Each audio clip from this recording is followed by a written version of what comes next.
أعوذ بالله من الشيطان الرجيم.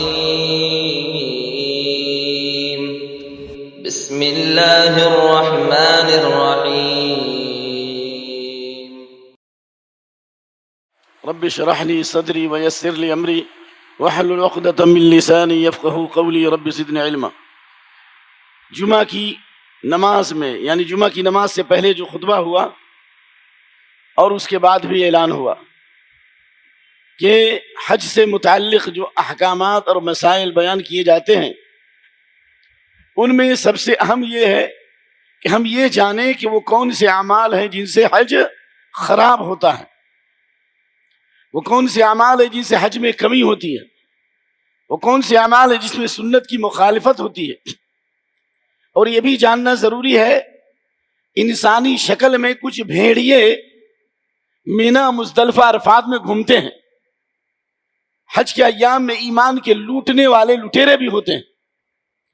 انہی لٹیرے میں وہ لوگ بھی ہیں جو کچھ کتابچے بکلیٹ وغیرہ بانٹتے ہیں جن میں شرک اور بدعات کی تبلیغ کی جاتی ہے، اور خاص طور سے ایسی کتابیں حج کمیٹی کی طرف سے بھی جن میں شرکیہ باتوں کی تعلیم دی جاتی ہے.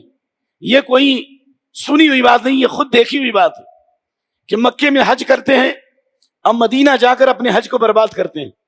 مکے میں حج میں توحید، اور مدینہ گئے تو نبی صلی اللہ علیہ وسلم قبر پر یا رسول اللہ کا نعرہ لگایا، یا رسول اللہ غثنی، میری شادی کرا دیجئے.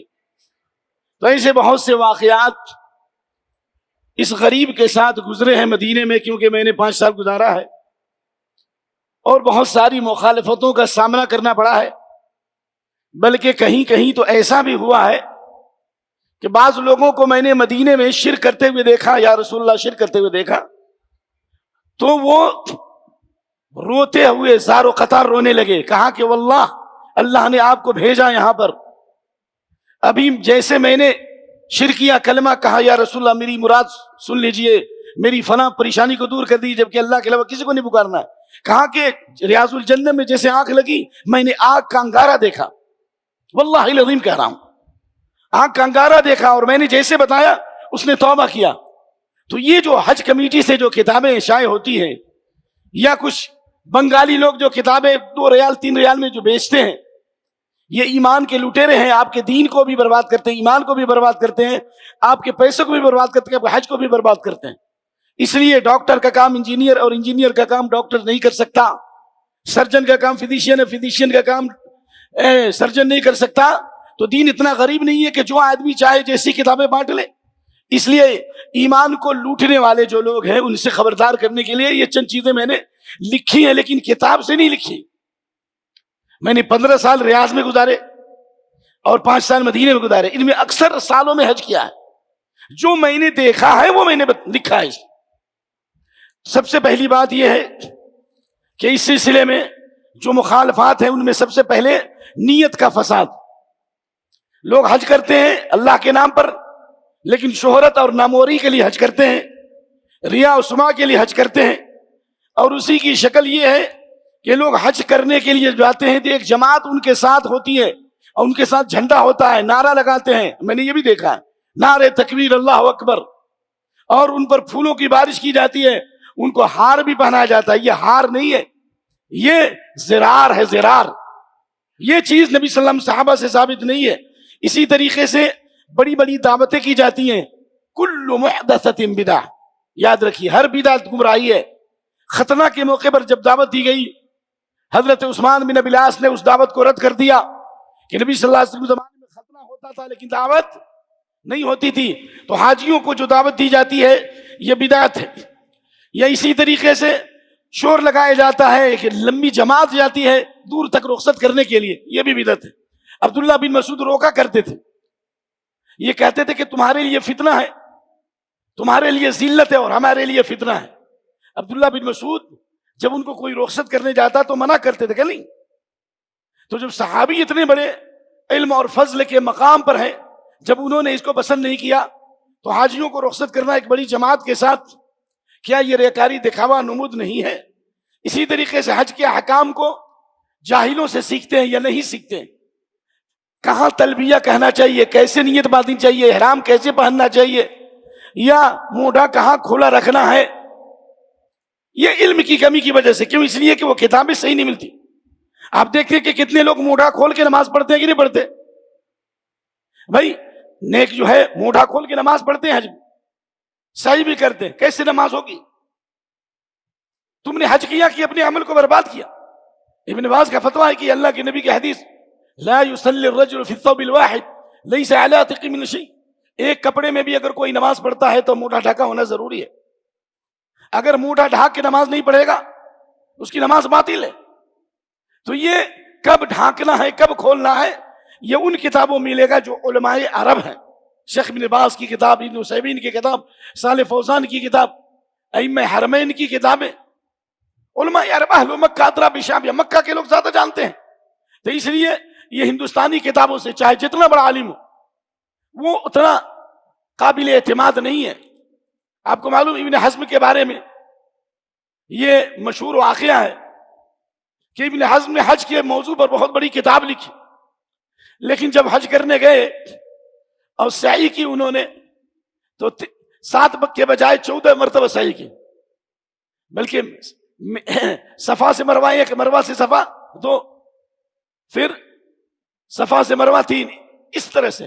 لیکن انہوں نے 14 سعی کی، 14 مرتبہ صحیح کی، یعنی جا کر کے آنے کو ڈبل شمار کیا. کیوں؟ اس لیے کہ انہوں نے کتاب تو پڑھی لیکن انہوں نے علم عملی طور پر اس کو نہیں سیکھا. لہذا حج کے ایام میں جو غلطیاں ہوتی ہیں اس کی وجہ یہ کہ عملی ٹریننگ نہیں دی جاتی کتاب و سنت کی روشنی میں، اور اگر دی جاتی ہے تو وہ باتیں بتانا ضروری ہے جس میں مخالفت پائی جاتی ہے، جس میں مخالفت پائی جاتی ہے. چنانچہ حج کے احکام نہ سیکھنا یہ بہت بڑی غلطی ہے. اسی طریقے سے لوگ احرام کی چادریں کب پہنتے ہیں، کب پہننا چاہیے؟ احرام کی چادر جو پہنتے ہیں لوگ گھر ہی سے پہن کے چلے جاتے ہیں. کیوں پہنتے بھائی؟ دکھلانا ہے کیا؟ کیا ضرورت ہے؟ ہاں فلائٹ میں بند رہے تو پہن لو، فلائٹ میں بیٹھنے سے پہلے احرام کی چادر پہن لو، یہ بہتر ہے. کیوں؟ اس لیے کہ میقات پر فلائٹ نہیں رکتی، تو اس سے پہلے غسل کیا جائے، خوشبو لگاؤ پیشانی میں، جسم میں، احرام کی چادر میں مت لگاؤ. اور احرام پہننے کے بعد افضل تو یہی ہے کہ میقات آنے کے قریب نیت کی جائے، لیکن انشاءاللہ فلائٹ میں بیٹھنے کے بعد بھی اگر حج کی نیت کر لے تو کوئی حرج نہیں ہے. ایک صحابی کا واقعہ ہے، آپ نے کہا من دویریت اہلک، اپنے گھر سے ہی نیت کرو. تو اس میں جواز کا پہلو ہے، لیکن افضل یہ ہے کہ میقات آنے سے پہلے نیت کر لے لبیک اللہم عمرہ یا لبیک اللہم حجن. یہ لیکن اکثر لوگ گھر سے ہی احرام کی چادریں پہن لیتے ہیں. اور احرام کی چادر پہننے اور احرام کے درمیان فرق ہے. چادر پہننا یہ احرام نہیں ہے. الدخول فی النسک بنیت العبادہ، عبادت کی نیت سے حج کے اعمال میں داخل ہونا یہ احرام ہے. جب تک آپ لبیک اللہم عمرہ نہیں کہیں گے اس وقت تک آپ کا عمرہ یا حج شروع نہیں ہوگا. اس کی مثال ویسے ہی جیسے اب تکبیر تحریمہ ہے، تکبیر تحریمہ سے پہلے بات کر سکتے ہیں کہ نہیں؟ بول سکتے ہیں، لیکن تکبیر تحریمہ کے بعد آپ کے اوپر پوری پابندی آ گئی کہ آپ بات نہیں کر سکتے، آپ گویا کہ اللہ کی عبادت میں مشغول ہیں. اسی طرح سے لبیک اللہم عمرہ جب کہہ دیا تو آپ عمرے میں یا حج میں داخل ہو گئے، آپ پر پوری پابندی ہے. شکار نہیں کر سکتے، خوشبو نہیں لگا سکتے، بال و ناخن نہیں کاٹ سکتے، بیوی سے تعلق نہیں قائم رکھ سکتے الی آخری. یہ پابندی اس کی حیثیت تکبیر تحریمہ کی ہے، اس کی حیثیت نیت کی نہیں ہے. نیت دل میں رہے گا، الفاظ یہ ادا کیے جائیں گے. اسی طریقے سے بعض لوگ یہ ضروری سمجھتے ہیں احرام باندھنے سے پہلے یا فلائٹ میں بیٹھنے سے پہلے 2 رکعت لوگ نماز پڑھتے ہیں، یا میقات پہ جانے کے بعد 2 رکعت نماز پڑھتے ہیں. یہ 2 رکعت نماز پڑھنا ثابت نہیں ہے. ہاں جب غسل کریں گے یا وضو کریں گے تحیۃ الوضو یا تحیۃ المسجد پڑھیں گے. یا آپ صلی اللہ علیہ وسلم کو اللہ نے فرمایا صلی فی ھذا الوادی المبارک، یہ صرف مدینے کے میقات کے لیے ہے کہ اس مبارک وادی میں آپ نماز پڑھیے. ایک عام حکم ہے، اس کا حج سے تعلق اور عمرے سے تعلق نہیں ہے. لہذا احرام باندھنے کے لیے نماز پڑھنا یہ سنت سے ثابت نہیں ہے. اسی طرح لوگ لبیک اللہم عمرہ یا حجن کہنے کے بعد خاموش ہو جاتے ہیں، جبکہ لبیک اللہم عمرہ حجن کے بعد ان پر تلبیہ کہنا ضروری ہے تاکہ ان کا حج پاور فل حج ہو، سنت کے مطابق ہو. اور اس کے لیے یہ ہے کہ اللہ کے نبی صلی اللہ علیہ وسلم نے کہا جبریل امین آئے، انہوں نے مجھے حکم دیا کہ میں لوگوں کو حکم دوں ان یرفعوا اصواتکم بالتلبیہ، اپنی آواز کو بلند کریں، اپنی آواز کو بلند کریں. کیوں؟ اس لیے بعد حدیث میں ما لبى ملب الا ما لبى عن يمينه وعن شماله من شجر وحجر. اس حدیث کو بعض علماء نے حسن کہا. جب انسان تلبیہ کہتا ہے لبیک اللہم عمرہ یا لبیک اللہم لبیک لبیک لا شریک لک لبیک ان الحمد والنعمت لک والملک لا شریک لک، یہ کب سے کب تک کہنا ہے؟ احرام باندھنے سے لے کر طواف شروع کرنے سے پہلے تک. دائیں بائیں جو درخت اور حجر سنتے ہیں یہ بھی اس کی آواز میں آواز ملاتے ہیں، اور آواز سے تلبیہ کہنا چاہیے. اور اللہ کے نبی صلی اللہ علیہ وسلم کو پوچھا گیا سب سے افضل حج کون ہے؟ تو آپ نے فرمایا الحج والثج، جس میں تلبیہ زیادہ ہو اور قربانی زیادہ ہو. جس میں تلبیہ زیادہ ہو، زور زور سے انسان تکبیر کہے. مردوں کے لیے، عورتیں آہستہ آواز میں کہیں. لیکن ہمارے بعد مشائخ نے کہا کہ آج سے 20-25 سال پہلے میں نے حج کیا تھا، پورا مینا گونجتا تھا تکبیر سے اور تلبیہ سے، لیکن اب کہیں شاید ہی کوئی آواز آتی ہو. آپ لوگ حج کرنے گئے ہیں نا 2-4 سال میں، کہاں لبیک اللہم لبیک کہتے ہیں؟ سب لوگ دنیا سجانے میں لگے ہیں، ڈش بنانے میں لگے ہیں، گھومنے پھرنے میں لگے ہیں. بہت افسوس کی بات. اس لیے اس سنت کو زندہ کیجئے. اور اسی طریقے سے کچھ لوگ ہیں جو مکہ پہنچنے کے بعد طواف شروع کرنے سے پہلے نماز پڑھتے ہیں، یہ بدعت ہے. اگر نماز کا وقت ہے تو نماز پڑھیں گے، ورنہ حرم میں داخل ہونے کے بعد کہاں سب سے پہلے کیا کریں گے؟ طواف شروع کریں گے. اور طواف شروع کرنے کے بعد مقام ابراہیم پر 2 رکعت نماز ہے، نمبر 1. نمبر 2، طواف شروع کرنے سے پہلے کوئی خاص کیفیت نہیں الا یہ کہ حجر اسود کا استلام کرو یا بوسہ لو، اور اگر دور ہے تو ہاتھ سے اشارہ کرنا کافی ہے. ٹھیک ہے؟ بسم اللہ اللہ اکبر، ہر چکر میں اللہ اکبر کہو. کہاں؟ حجر اسود کے سامنے شروع ہو کر لوگ ہاتھ سے اشارہ کر کے ہاتھ کو چومتے ہیں، یہ بدعت ہے. ہاتھ چھوئیں گے تب چومیں گے، یا کسی لکڑی سے چھوئیں گے تو اس کے چومیں گے، یا ڈائریکٹ چومیں گے. کیونکہ حدیث ہے کہ قیامت کے دن اللہ تعالی حجر اسود کو زندہ کرے گا، یعنی اٹھائے گا. وَلَوْ عَيْنَانِ يُبْصِرُ بِهِمَا، اس کو 2 آنکھ ہوگی. کتنی آنکھ ہوگی؟ حجر اسود کو 2 آنکھ ہوگی. وَلِسَانٌ يَنْطِقُ، اور ایک زبان ہوگی. يَشْهَدُ بِهِ عَلَى مَنِ اسْتَلَمَهُ بِحَقٍّ، جس نے حق کے ساتھ چھوا ہے حجر اسود، اس کے حق میں کیا دے گا؟ کیا دے گا؟ گواہی دے گا. لیکن لڑائی کی آپ نے، جھگڑا کیا، حاجیوں کو تکلیف دی، تو آپ کو یہ شہادت نہیں ملے گی. امید ہے کہ دور سے اشارہ کریں گے تو انشاءاللہ یہ آپ کو فضیلت ملے گی. اس لیے عورتوں کے لیے بالخصوص حجر اسود کے پاس جانا اس بھیڑ میں ہرگز درست نہیں. اس لیے بخاری وغیرہ میں روایت ہے کانت تطوف عائشہ حجرۃ من الرجال، حضرت عائشہ رضی اللہ عنہا مردوں سے دور طواف کرتی تھی، کنارے کنارے. ایک عورت نے کہا کہ آپ قریب جا کر کے آپ حجر اسود کا استلام کیجئے، تو انہوں نے کہا ہم سے دور ہو جاؤ، اور انہوں نے انکار کیا. اور ان کی لونڈی نے کہا، حضرت عائشہ کی لونڈی نے کہا کہ میں نے خانہ کعبہ کا 7 چکر لگایا اور 2 مرتبہ حجر اسود کو چھوا، یہ 3 مرتبہ. عائشہ رضی اللہ عنہ نے کہا لا اجرک اللہ، لا اجرک اللہ، اللہ تم کو اجر و ثواب سے محروم کر دے، اجر و ثواب سے محروم کر دے. کیوں؟ اس لیے کہ مردوں کی بھیڑ میں جا کر کے تم نے اپنے آپ کو فتنے کا شکار کیا، اور مردوں کی بھیڑ میں جا کر مردوں کے جسم سے تم نے جسم ٹچ کیا. الا کبرت ومررت، کیا تم نے اللہ اکبر کہا کہ کیوں نہیں اللہ اکبر کہتے ہوئے گزر جاتی؟ اس روایت کو امام شافعی نے اور امام بہقی نے روایت کیا ہے. اسی طریقے سے بعض لوگ طواف کے بعد 2 رکعت نماز پڑھنے کے لیے مقام ابراہیم پر بھیڑ لگاتے ہیں، حالانکہ حرم میں کہیں بھی 2 رکعت نماز پڑھ لیں گے تو کافی ہے. اور طواف کے بعد حجر یہ پوچھنے زمزم پینا چاہیے، تو اس کسی کو پتہ نہیں.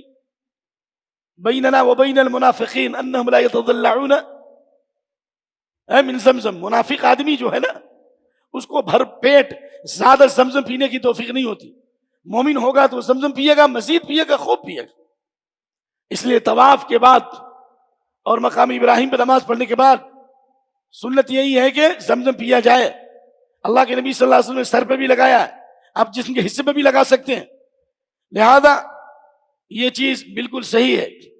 اسی طریقے سے بدعات میں سے یہ ہے کہ جب صفا مروہ کی سعی کرتے ہیں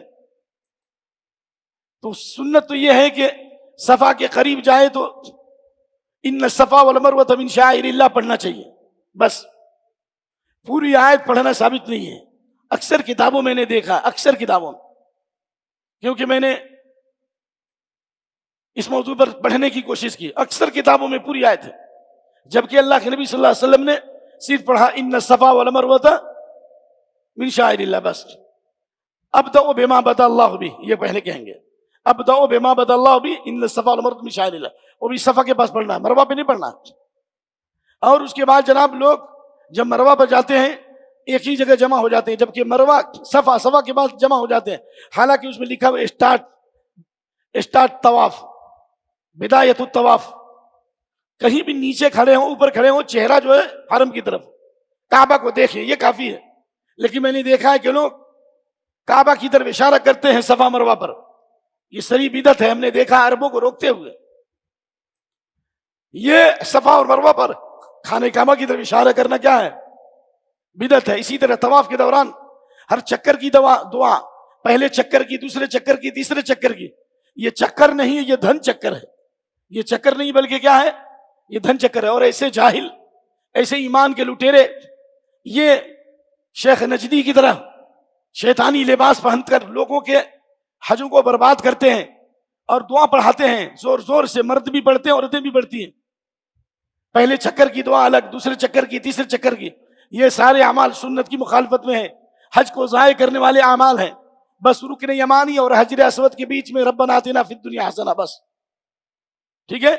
اور پہلے 3 چکروں میں طواف کے دوران رمل کرنا ہے، دونوں کندھوں سے تیز چلنا ہے، بس یہ کافی ہے.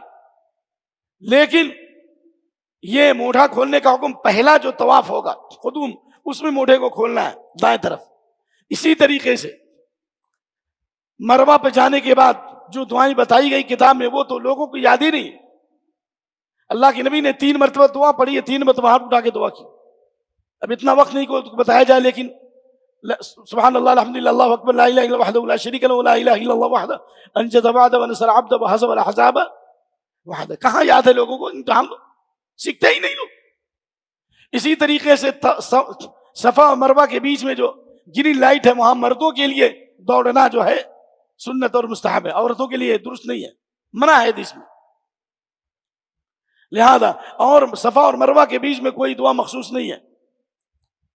صرف حضرت عمر بن خطاب پڑھتے تھے اللہم اغفر وارحم انک انت العز الاکرم.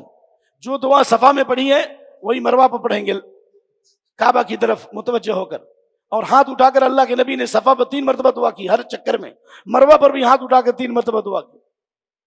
لیکن وہ تو یاد ہی نہیں لو. 7 چکر ہونے کے بعد بال کٹانا چاہیے، لیکن وہاں ایمان کے لٹیرے ہیں، یہ نالائق پیسے لے کر کے لوگوں کا حج برباد کرتے ہیں. ادھر سے بال کاٹ لیا، ادھر سے کاٹ لیا، ادھر سے کاٹ لیا، نہیں ہوگا. پورے سر کا بال لینا ضرور، حلق کراؤ 10 ریال 20 ریال میں، نہیں تو بھیک مانگ لو. لیکن یہ 2 ریال 3 ریال دے کر کے ادھر سے بال کاٹا، ادھر سے کاٹا، ادھر سے کاٹا، یہ حج کو برباد کرنے والے.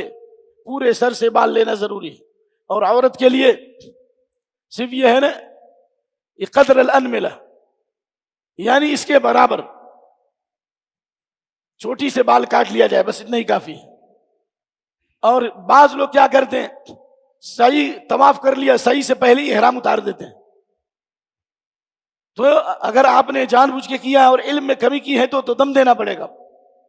جب تک صحیح مکمل نہ ہو، اگر آپ عمرے کا طواف کر رہے ہیں تب تک، اور اس کے بعد جب تک بال نہ کٹائیں تب تک احرام کھول لینا جائز نہیں ہے. احرام کھولنے سے پہلے اگر آپ نے احرام کھول لیا، اس کے بعد بال کٹایا، تو اہل علم کے راجح قول میں اسے دم دینا پڑے گا.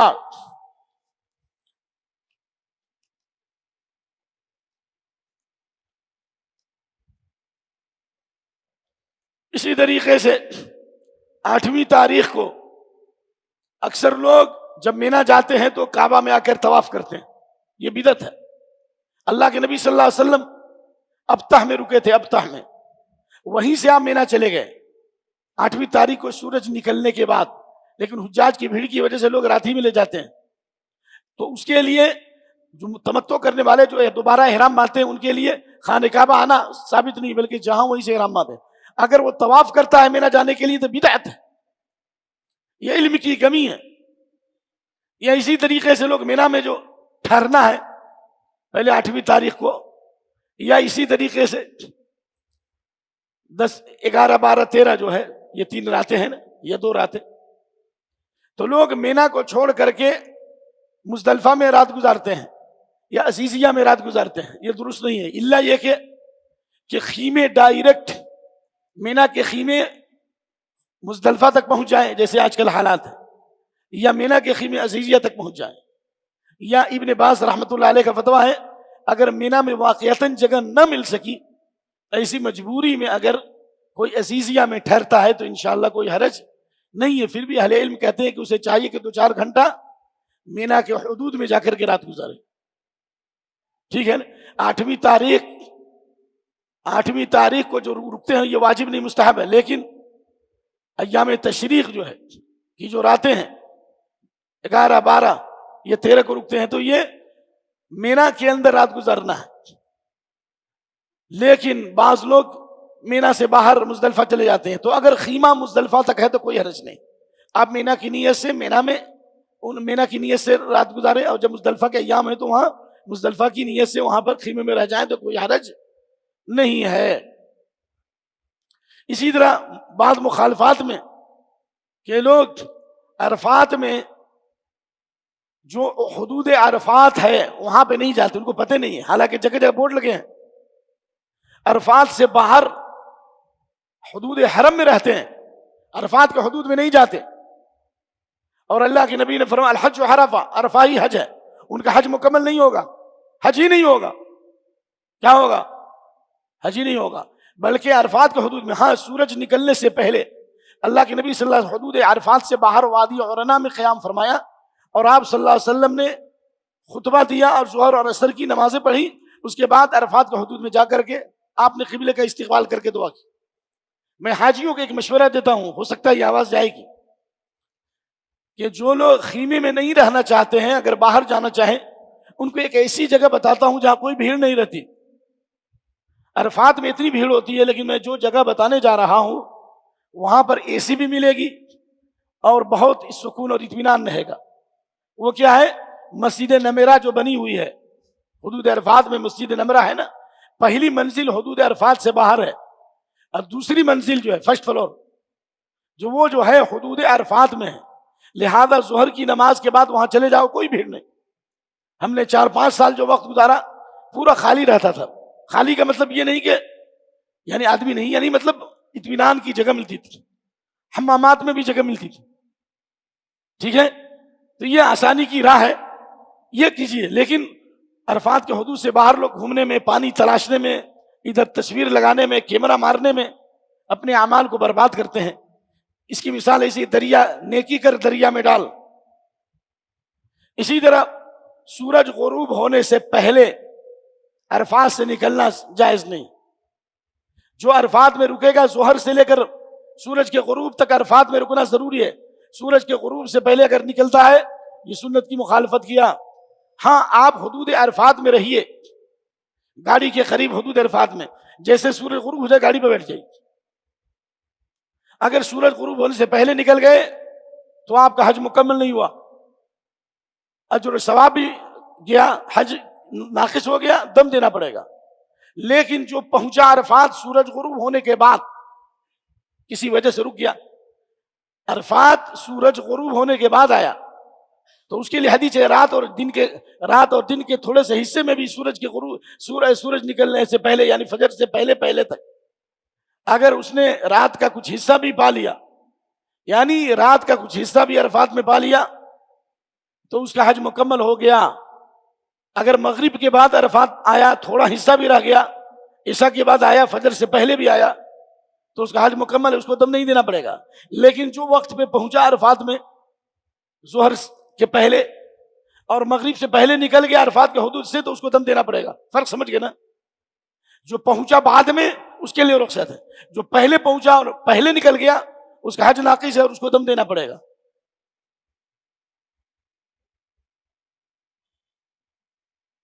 اسی طریقے سے دیکھا جاتا ہے کہ عرفات سے مزدلفہ جاتے ہوئے لوگ راستے میں عشاء کی نماز اور مغرب کی نماز پڑھتے ہیں، اس سنت کے خلاف ہے. الا یہ کہ آدھی رات ہو جائے یا آدھی رات کے قریب بس کے زحمت کی وجہ سے تو وہ پڑھ سکتا ہے، لیکن پیدل جانے والوں کے لیے کوئی مسئلہ نہیں. اس لیے مزدلفہ جا کر مغرب اور عشاء پڑھنا ہے اور اس رات میں آپ نے کوئی دوسری نماز نہیں پڑھی ہے. دیکھا جاتا ہے لوگ مزدلفہ سے آدھی رات کے بعد ہی مینا چلے جاتے ہیں، یہ درست نہیں ہے، سوائے بچوں کے لیے، عورتوں کے لیے اور بوڑھوں کے لیے. بچے عورتیں بوڑھے جائیں گی تو انشاءاللہ علامہ البانی کی تحقیق میں یہ مسئلہ انشاءاللہ راجح ہے. کیوں؟ فجر کے بعد یعنی صبح صادق کے بعد ایسے لوگ کنکری مار سکتے ہیں، لیکن جو سورج نکلنے کے بعد فجر کی نماز پڑھا مزدلفہ میں اس کو مشعر حرام کے پاس دعا کرنا چاہیے، بہت لمبی دعا، دعا کی قبولیت کے اوقات ہیں. وہ لوگ سورج نکلنے کے بعد کنکری ماریں گے. لیکن یہاں پہ ایک مسئلہ بتا رہا ہوں، آواز جائے گی. اکثر حجاج کو دیکھا گیا کہ مزدلفہ سے مینا جاتے ہوئے بھیڑ والے راستے کو پکڑتے ہیں.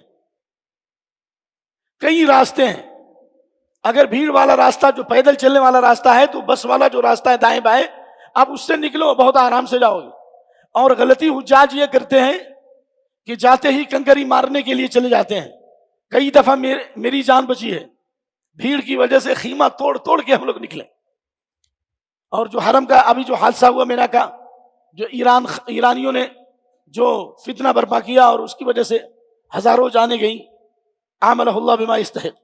تو اس لیے مینا سے جب مزدلفہ سے جب مینا کنکری مارنے جائیں تو میں حاجیوں کو مشورہ دیتا ہوں کم سے کم 2 گھنٹہ اپنے خیمے میں انتظار کرو. 2-3 گھنٹہ. کتنا گھنٹہ؟ 2-3 گھنٹہ. یا اگر ممکن ہو تو مزدلفہ سے ڈائریکٹ کہاں چلے جاؤ؟ کہاں چلے جاؤ؟ حرم چلے جاؤ طواف کرنے. کیوں؟ اس لیے کہ اس دن کوئی کام آگے پیچھے ہو جائے تو اس میں کوئی حرج نہیں. حدیث ہے نا.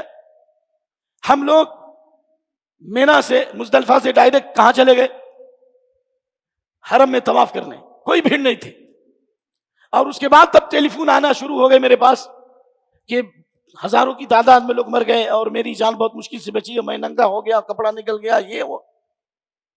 تو اس لیے بھیڑ سے بچنے کے لیے مزدلفہ سے ڈائریکٹ طواف شروع کر لیں. اس کے بعد 2-3 گھنٹے کے بعد آئیں گے، بھیڑ نہیں رہتی. اور آپ کو معلوم ہے کہ 3 طبق 3 دور ہے، فلور ہے جس کے اوپر کنکری مارنے کی سہولت ہے، تو اس کا بھی سہارا لیجئے. اور کنکری مارنے میں لوگ بڑی بڑی کنکریاں مارتے ہیں، یہ بدعت ہے. چپل مارتے بدعت ہے. یہ بات بالکل صحیح ہے کہ ان 3 جگہوں پر شیطان نے ابراہیم علیہ السلام کو بھٹکایا تھا، اور جب بسم اللہ اکبر کہا کہ مارا، ساخا فل زمین میں دس گیا.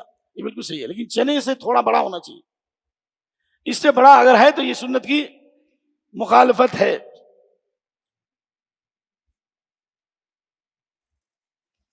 یہ مسئلہ تو میں نے جلدی لکھا ہے، لیکن جو بات مجھے آپ کے سامنے بتانی ہے کہ اکثر حجاج مکے میں حج کرتے ہیں اور مدینہ جانے کے بعد اپنے ایمان کو برباد کرتے ہیں.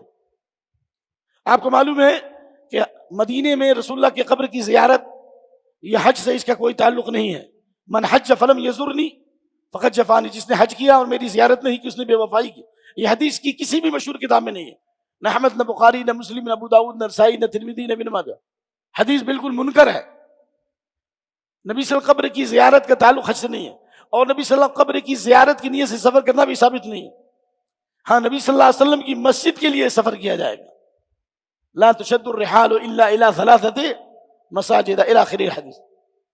تو جو مسجد نبوی کی زیارت کے لیے جائے گا اس کے لیے مسنون ہے قبر نبوی صلی اللہ علیہ وسلم کی اور شہداء احد کی اور بقی کی قبر یعنی مقبرہ بقی کی زیارت کرے بس. اور اس کا طریقہ یہی ہے کہ پہلے مسجد میں 2 رکعت نماز پڑھے اور نبی صلی اللہ علیہ وسلم کے قبر کے سامنے آ کے کہے السلام علیکم یا رسول اللہ. تھوڑا آگے بڑھے السلام علیکم یا ابو بکر، اب تو بورڈ لگا ہوا ہے. اور اس کے بعد تھوڑا آگے بڑھے السلام علیکم یا عمر. بس لیکن وہاں پر دیکھا گیا کہ لوگ ہندوستان سے دوسرے ملکوں سے خطوط لے جاتے ہیں، فلاں بیٹی کی شادی نہیں ہو رہی ہے، فلاں کا کاروبار بند ہے، یا رسول اللہ فلاں کی شادی کرا دیجیے. اور کیسے کیسے منکرات، بڑے بڑے علماء اور دکاترہ افضلہ کو دیکھا گیا وہاں جا کے شرک کرتے ہوئے. اس لیے اگر کوئی عقیدہ رکھتا ہے کہ ہم اللہ کے نبی کو پکارتے ہیں اور آپ سنتے ہیں، یہ عقیدہ توحید سے ٹکرانے والی بات ہے. کیوں؟ اس لیے کہ اللہ کے نبی کی حدیث ہے صلی اللہ علیہ وسلم. آپ نے فرمایا لا تجعلوا قبری عیدا، میری قبر کو عید مت بناؤ، بار بار مت آؤ. وصلوا علیہ حیثما کنتم، جہاں وہیں سے درود پڑھو. فإن صلاتکم تبلغنی، تمہارا درود و سلام مجھ تک پہنچتا ہے. سوائے عبداللہ بن عمر کے جب سفر سے آتے تو مسجد نبی میں 2 رکعت نماز پڑھ کر قبر نبوی اور صاحبین کی قبر کے پاس السلام علیکم یا رسول اللہ، السلام علیکم یا ابا بکر، السلام علیکم یا ابا طاہ کہتے تھے بس. لیکن ڈائریکٹ اللہ کے رسول کو پکارنا یہ شرک اکبر ہے، شرک اصغر نہیں بلکہ کیا ہے، یہ شرک اکبر ہے اور اعمال کو برباد کرنے والے. بعض تبلیغ اور دعوت کے ذمہ داروں کو دیکھا گیا ریاض الجنہ میں انہوں نے جگہ نہیں لی، پہلی صف میں کبھی نہیں دیکھا میں، لیکن قبر نبوی کے سامنے جہاں وہاں پہ جا کر کے وہ مراقبہ کرتے تھے اور اپنے مریدوں کی بھیڑ لے کر کے نبی صلی اللہ علیہ وسلم قبر کی روزانہ زیارت کرتے تھے. یہ روزانہ زیارت کرنا یہ بھی بدعت ہے، اور عورتوں کے لیے تو قبروں کی زیارت ممنوع ہے. تو یہ کیسے اپنے ایمان کو بچائیں گے، کیسے دین کو بچائیں گے؟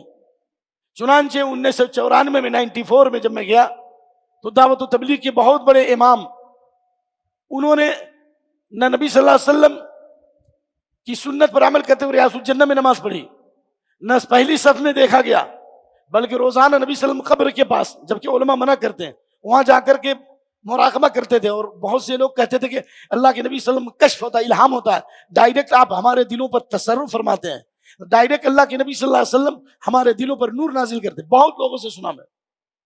تو اللہ نے اس کو سزا کیا دی؟ موت ہوئی، لیکن مدینے کی مٹی نصیب نہیں ہوئی. جیسے دلی میں پہنچے روح پرواز کر کے، 1000 تمناؤں کے ساتھ پہنچے کہ مدینے میں موت ملے، نہیں کہ ایسے لوگوں کو اللہ نصیب تھوڑی نہیں کرتا. تو لہذا یہ بہت خطرناک اور المناک باتیں ہیں کہ شرک یہ امت کا سب سے بڑا فتنہ ہے، اور اسی وجہ سے اللہ کا قہر اور غضب ہے. عام انسان غلطی کرے تو کوئی بات نہیں، اس تیرگی میں کون نکلے گا اپنے گھر سے؟ کیوں جادے وفا پر مشال بکف کھڑے ہو؟ ایسے ایسے بڑے لوگوں کا یہ حال ہوگا تو دوسروں کا کیا حال ہوگا؟ یہ چند باتیں میں نے آپ کے سامنے حج اور عمرے کے مخالفات اور قبر نبی کی زیارت سے متعلق کہا، اور اسی میں یہ بات بھی ہے 7 مساجد کی زیارت یہ بھی بدعت ہے. 7 مسجد یہ نہیں ثابت ہے. بس مدینے میں شہداء احد کی زیارت، قبا کی زیارت، ریاض الجنہ میں نماز پڑھو، مسجد نبی نماز پڑھو، نبی کی قبر کی زیارت کرو، اور بقی کی زیارت. بقیہ جگہوں پر اگر عام زیارت کر لیا وہ ایک الگ مسئلہ ہے، لیکن 7 مسجدوں کی زیارت کرنا، وہاں جا کے نماز پڑھنا، یہ انٹرنیشنل بدعت ہے. اللہ لوگوں کو ہدایت دے. یہ حق بتانے والے لوگ کم ہیں اور حق کی مخالفت کرنے والے زیادہ ہیں، حق سننے والے بھی کم ہیں.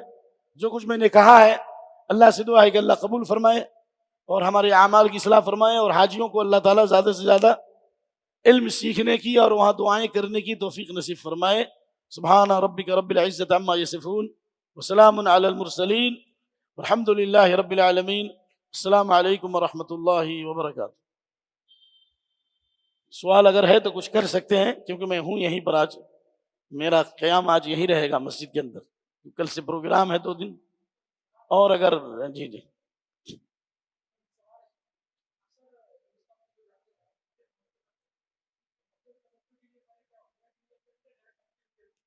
حج تمتع کرنے والے پہلے عمرے کی نیت کریں گے، لبیک اللہم عمرہ. حج کی نیت کرنا درست نہیں، ہرگز نہیں.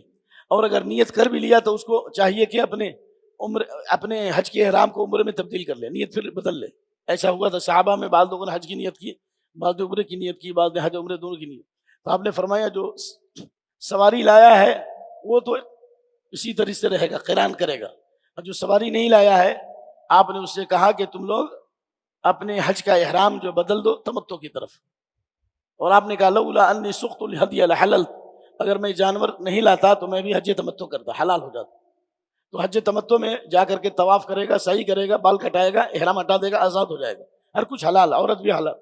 پھر 8ویں تاریخ کو جس جگہ پہ ٹھہرا ہے وہیں سے احرام باندھ کر سورج نکلنے کے بعد کہاں جائے گا؟ مینا جائے گا۔ اور اگر حاجی لوگوں کو پہلے لے جاتے ہیں تو مجبوری ہے۔ جی،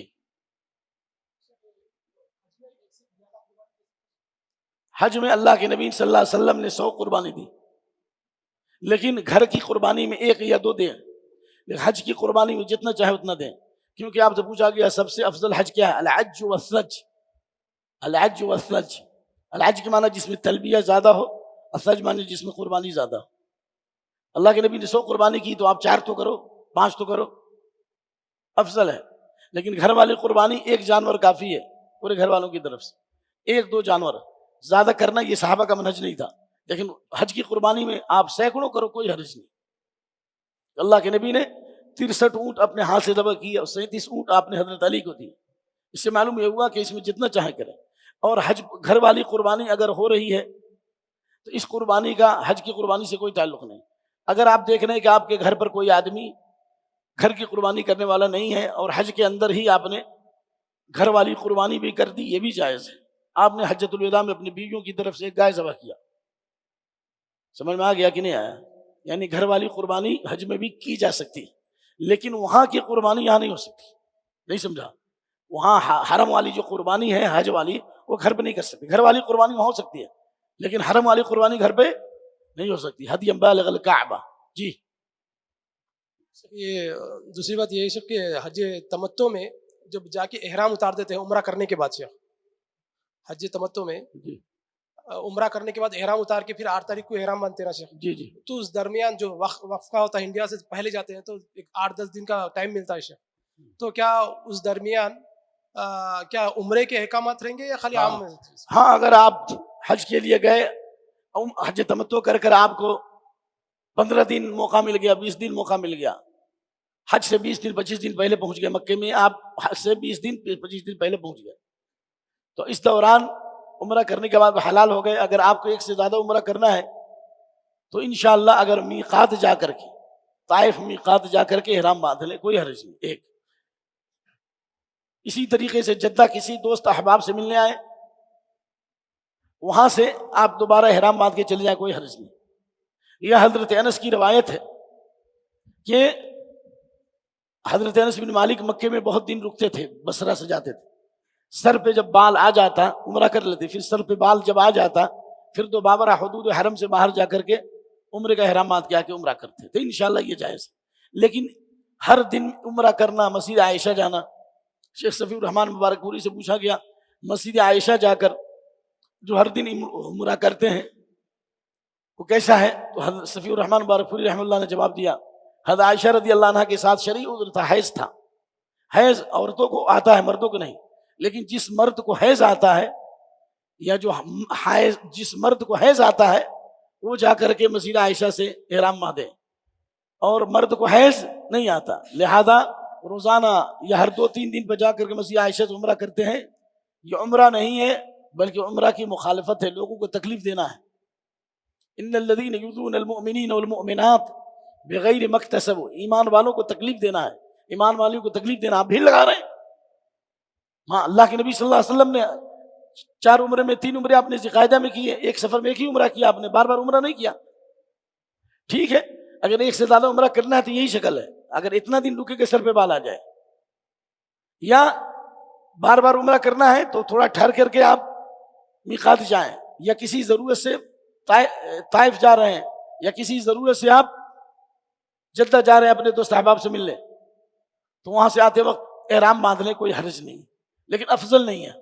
افضل یہ ہے کہ 1 ہی عمرہ کیا جائے، بس 1 ہی عمرہ کیا جائے۔ ہاں، مدینہ اگر چلے گئے، آپ مدینہ سے آ رہے ہیں تو پھر دوبارہ احرام باندھیے۔ بعض علماء اس کو ضروری کہتے ہیں کہ اگر حج سے پہلے آپ مدینہ چلے گئے اور پھر وہاں سے میقات لگتی ہیں تو آپ دوبارہ عمرے کا احرام باندھ کے آئیے یا دوبارہ حج کا احرام باندھ کے آئیے، کیونکہ آپ حدود حرم سے باہر نکل گئے۔ اللہ اعلم، افضل ہے، نبی صلی اللہ علیہ وسلم عمل ہے، آپ آسانی کے راستے کو بتائیں، لیکن جو کچھ آثار ملتے ہیں اس سے جواز نکلتا ہے، جواز کیونکہ انسان کو زندگی میں ایک ہی حج کا موقع ملتا ہے یا دو بار بار، تو اس لیے جائز ہونے کی شکل یہی ہے کہ اتنا دن رکے کہ سر پہ بال آ جائے، یا میقات جا کر کے احرام باندھے، یا مدینہ جاتا ہے تو احرام باندھ کے آئے، یا جدہ کسی ضرورت سے جاتا ہے تو آ کے احرام باندھے۔ لیکن حرم میں رہتے ہوئے روزانہ یا ہر 2-3 دن پر مسجد عائشہ جا کے احرام باندھنا یہ سنت کی مخالفت ہے۔ بعض علماء نے اس کو ناجائز کہا، بعض نے بدعت کہا، بعض نے سنت کی مخالفت کہا، اللہ عالم۔ شیخ دوسرا قربانی کا جو مسئلہ ہے، یہ حج کے بعد جو آخر میں قربانی کرتے ہیں، کیا بغیر قربانی کر کے احرام اتار سکتے ہیں شیخ؟ یہ تو پہلے سے بتا دیا گیا، یہ تو تعلیمات ہو رہی ہے کہ احرام اتارنے کے لیے نمبر 1 رمی کیجیے، کنکری ماریے، اور کنکری مارنے کے بعد قربانی کیجیے، ہے نا؟ قربانی کر کے بال اور ناخن کٹائیے، بال کٹائیے، اس کے بعد احرام اتار سکتے ہیں۔ لیکن اگر اس دن کوئی کام پہلے ہو گیا، آگے ہو گیا، مثال کے طور پر آپ نے رمی کر لیا اور آپ نے قربانی نہیں کی، بلکہ رمی کرنے کے بعد، کنکری مارنے کے بعد ہی بال کٹا لیا، تو احرام اتارنے میں کوئی حرج نہیں ہے۔ احرام اتار لیجیے، خوشبو لگائی، ہر چیز حلال ہے سوائے عورت۔ سمجھ میں آ گئی؟ تو جیسے ہی آپ نے رمی کی اور آپ نے سر کے بال مڈا لیے، یا قربانی لیٹ سے ہوا، کوئی حرج نہیں، سر کے بال مڈا لیے، سر کے بال مڈانے سے پہلے آپ احرام نہیں اتار سکتے، سر کے بال مڈانے کے بعد ہی احرام اتارنا ہے ہر حال میں۔ جی